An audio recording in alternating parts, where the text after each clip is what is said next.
Hey, so the creators of YouTube joined together to plant 20 million trees, which is a great cause and you should definitely donate if you can. But today I wanted to look at the impact of something like this, and I'd also like to talk about the best ways to actually go about a project like this. To start, I'd like to talk about forest diversity. While a forest might seem like a single homogeneous entity, they're not. Rather, forests are collections of many different tree species, each one interacting with the environment in different ways. One species may provide the preferred seeds for a bird to eat, while another may grow leaves that are good for the construction of nests, and yet another tree's branches may grow in a way that makes nest building possible. It's generally agreed that a greater diversity of trees produces a greater variety of forest resources, which in turn sustain a greater richness of animals and other life. The greatest example of this would be the Amazon rainforest, where the tree diversity can reach up to over 1,100 different tree species in as little as a quarter of a square kilometer, while up to 16,000 different tree species exist here overall. So it's no surprise that predictions for the total number of animal species in the Amazon go as high as 10 million. That's why the Amazon is also one of the oldest forests in the world, surviving for over 55 million years. To see what happens when biodiversity isn't taken into account, we can look at the biggest reforestation project in history, China's Great Green Wall, a massive reforestation effort starting in the 1970s which continues to this day and plans to finish around 2050. Its purpose was to prevent the advance of the Gobi Desert into the Chinese interior by planting a barrier of trees across northern China.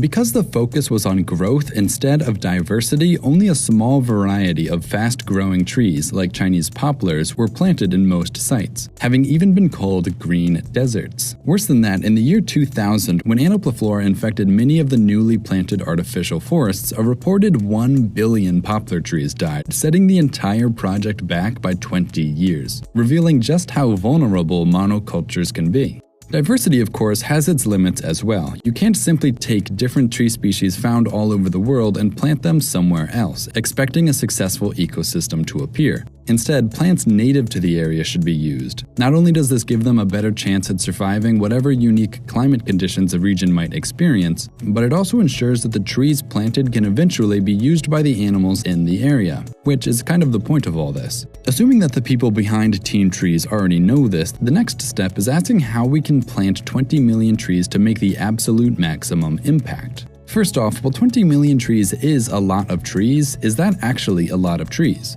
Well, in MrBeast's video, he says they're planting them 8 feet apart on either side, giving each tree 64 square feet. If you did the same for every tree planted, that would give you a forest covering 1,280,000,000 square feet. Translating this number into one that actually makes sense, that's nearly 120 square kilometers, which no isn't enough to save the world, but is still a really decent reforestation effort, and is like reforesting all of the Bronx in New York City. Once planted, each tree will begin to take in carbon from the atmosphere, and using it to construct its body and leaves will sequester around a ton of carbon dioxide over the first 40 years of its life. More importantly, if done correctly, the trees will begin facilitating the introduction of additional species from the surroundings. An important thing to note is that many species come to the forest not only for the resources, but also the protection the forest provides from potential predators. Because of this, animals and even plant species will concentrate themselves in the core of the forest, leaving areas of transition around the edges. A result of two different ecosystems overlapping, these transition zones can actually become thriving and diverse ecosystems in their own right. But when planting a tree on land cleared by humans, there isn't really going to be this mixing of environments, so these transition zones are going to be areas of lower productivity. With each tree added though, the ratio of core to periphery grows larger, meaning we maximize the area of highest productivity forest by planting all 20 million trees together. If done perfectly, this would result in a circular forest with a radius of over 6 kilometers, which is pretty good for a standalone forest. However, the Earth, luckily, already has some forests, which means we can actually do better than this. By placing our new forest against a pre-existing forest, we can further decrease the area of transition while increasing the number of trees in the core of the forest. Even better than this, however, if there's a hole inside of a pre-existing forest, then all of the trees planted will contribute to the forest core. Having a clear hole perfectly cut out of a forest might seem like a bizarre circumstance, but things like this aren't really uncommon these days. But with a little creativity, we can do even better. Consider this forest. Let's say it's big enough to support 6 hunting grounds, which is enough to maintain one small population of apex predators as long as they continually migrate between resources. Okay, but now say a wall, or more commonly a road, is made to cut through this environment, separating one side from the other. Without as many resources to feed on, many members of the pack starve to death, and those that remain aren't numerous enough to continue hunting effectively. In the most extreme case, the apex predator goes extinct in this area. And while some of us might figure the extinction of dangerous predators to be a good thing, this can have tremendously negative impacts on the environment. I actually went out to a forested nature preserve near me where this exact thing is happening. Predators like coyotes and wolves were essentially eradicated from this area, which has led the deer population to explode, eating every sapling tree until the forest floor is completely empty. I took this footage at the height of summer when all the plants were in bloom, but even then you can still see deep into the forest. For a comparison, this is what a healthy forest floor should look like. Plenty of undergrowth, giving the forest a greater level of complexity. But here, the only thing that survives on the floor is grass, which, while it might look cool, can be a sign of impending death, an indicator that the process of becoming a grassland has already begun here. This series of compounding effects on an ecosystem is called a trophic cascade, and once the grass grows high enough here, it'll be able to block out sunlight reaching the very bottom of the forest floor, effectively smothering out slower growing plants like sapling trees. The forest will thin out over time, becoming a woodland and eventually a grassland. In short, even though this hypothetical road damaged very little of the forest directly, all of the forest was or will be in fact damaged. But if you left even a small part of these two forest fragments connected, this would open the rest of the hunting grounds back up, effectively creating a single forest again. These connective areas are called corridors, and we've just started to see concepts of them make it into small-scale resource management and new construction projects. Using those 20 million trees to create corridors, habitats containing literally billions of trees could be brought back into the ecosystem. And by using the smaller fragments of forest to guide the planting of corridors, many smaller forest fragments can also be reincorporated while reducing the number of trees needed for each corridor. And this, if you ask me, is the best use of 20 million trees.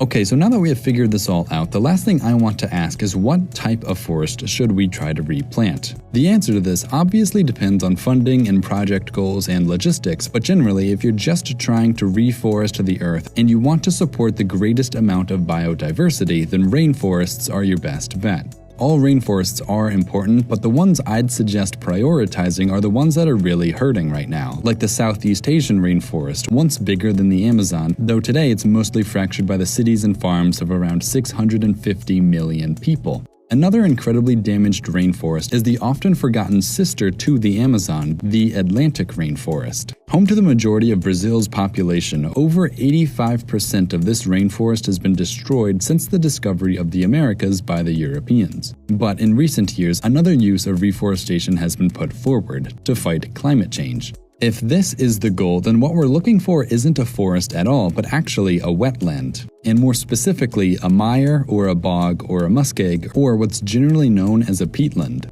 While maybe not as popular as rainforests, what peatlands lack in charm they make up for in their ability to store carbon. You see, when something like a tree dies in any regular forest, it eventually rots, releasing all the carbon captured during its life back into the atmosphere. In peatlands, however, dead organic matter, and particularly sphagnum moss, finds its way into oxygen-depleted waters, slowing down and even halting the process of decomposition. This leads the organic material to collect and form a substance known as peat, an extremely dense store of carbon. These are the first steps towards truly sequestering carbon from the atmosphere into the subsurface of the Earth. This is also the first step into making fossil fuels, and if enough time went by, the peat would eventually become coal, making it the only substance that is considered both a fossil fuel as well as a slowly renewable resource. But this process can take hundreds to thousands of years, meaning using it to combat climate change on a human timescale isn't really feasible. No matter how they're planted though, every tree will help, which means there's no reason not to donate. If you're a patron of mine, don't worry. I took the money you guys gave me in October and donated to Team Trees, so technically you've already donated as well. But like you just learned, the more trees the better, so feel free to donate more. I know this video is coming out a bit after everyone else put out their videos for the fundraiser, but I had no idea this was going to happen, and it takes time for me to make videos, so here I am a bit late to the party. Either way, I hope you enjoyed, and if you want to see more videos about forests and maybe even hear my voice, there should be a link on screen taking you to a channel that I had to create for my university, so check it out if you want to know what I sound like when not reading a script. Thanks.